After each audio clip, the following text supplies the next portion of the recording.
এতিয়া বিজেপি ৰাজপথত নামিছে। আমাৰ এতিয়া প্ৰশ্ন, এতিয়া বিজেপিয়ে কাৰ ওচৰত ন্যায় বিচাৰিছে? মুখ্যমন্ত্ৰীৰ ওচৰত ন্যায় বিচাৰিছে নে ন্যায়পালিকাৰ ওচৰত ন্যায় বিচাৰিছে? কাৰ পৰা ন্যায় বিচাৰিছে? এতিয়া যদিহে বিজেপিয়ে ৰাজপথত নামিছে, ন্যায় বিচাৰিছে, তেতিয়াহ'লে তেওঁলোকে অসমৰ গৃহ বিভাগৰ ওপৰত তেওঁলোকৰ আস্থা নাই প্ৰথম। দ্বিতীয়, তেওঁলোকৰ পুলিচ আৰু CID বা SITৰ ওপৰত তেওঁলোকৰ কোনো ধৰণৰ আশা আৰু ভৰসা নাই। কাৰণ অভিযোগনামাখন দিয়াৰ ওপৰত ভিত্তি কৰি ন্যায় প্ৰক্ৰিয়াটো চলিব।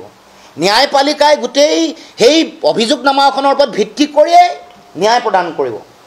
এতিয়া যদিহে তেওঁলোকৰ অসমৰ গৃহমন্ত্ৰীৰ ওপৰত বিজেপি দলৰ কৰ্মকৰ্তাসকলৰ আস্থা নাই, যদিহে আৰক্ষী, CID, SIT, মুন্না গুপ্তা এইসকলৰ ওপৰত বিজেপিৰ দলৰ নেতাৰ কৰ্মকৰ্তাসকলৰ তেওঁলোকৰ যদি বিশ্বাস নাই,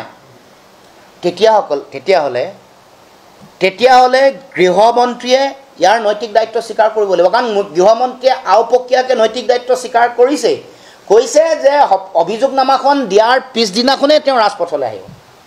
মুখ্যমন্ত্ৰীয়ে নিজে বনাই দিয়া SIT, CIDয়ে যিখন আয়োগ, তাৰ ওপৰত যেতিয়া আস্থা ব্যক্ত কৰা নাই, দুটা কথা হয়। তেওঁ এটা সময়ত কি বুলি কৈছিলে যে এনেকুৱা অভিযোগনামাত এনেকুৱা তদন্ত আহিব, আপোনাৰ চকু একেবাৰে ডাঙৰ হৈ পৰিব। তেওঁ কথাবোৰ জানিছিলে নে তেওঁৰ নিয়ন্ত্ৰণত কথাবোৰ হৈ আছে? আৰু শেহতীয়াকৈ তেওঁ যিটো কথা ক'লে যে তেওঁ অভিযোগনামা দিয়াৰ লগে লগেই তেওঁ ৰাজপথলৈ তেওঁ নামিব, তাৰ মানে অভিযোগনামাখনত কিবা ডালমে কুচ কালা হে, এইটো আগতীয়াকৈ প্ৰিপ্লেন স্ক্ৰিপ্টেড হ'ব, যাৰ কাৰণে তেওঁ নামিব। এতিয়া সেইকাৰণে প্ৰথমটো তেওঁৰ নিজৰ দলৰ কৰ্মকৰ্তাসকলে তেওঁক সন্দেহ কৰিছে, তেওঁৰ ওপৰত আস্থা ৰখা নাই, পুলিচ প্ৰশাসনক ৰখা নাই, তেওঁ নিজে নিজৰ ওপৰত ৰখা নাই। গতিকে নৈতিক দায়িত্ব স্বীকাৰ কৰি মুখ্যমন্ত্ৰীয়ে পদত্যাগ কৰিব লাগে, কাৰণ নিজে তেওঁ স্বীকাৰ কৰে।